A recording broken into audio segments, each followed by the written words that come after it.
اعوذ باللہ من الشیطان الرجیم بسم اللہ الرحمن الرحیم۔ رمضان المبارک کے 70ویں دن کی دعا۔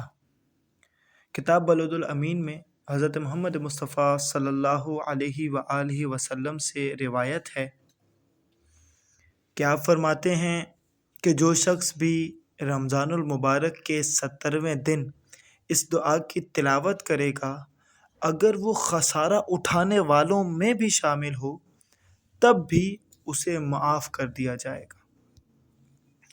بسم اللہ الرحمن الرحیم۔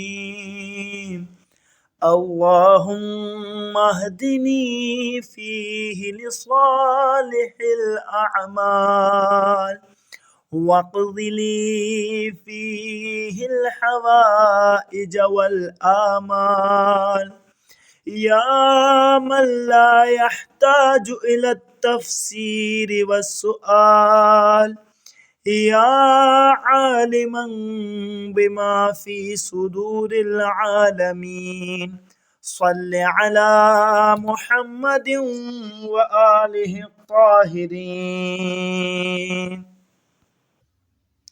اے معبود، آج کے دن مجھے نیک اعمال بجا لانے کی ہدایت دے اور اس میں میری حاجتیں اور خواہشیں پوری فرما۔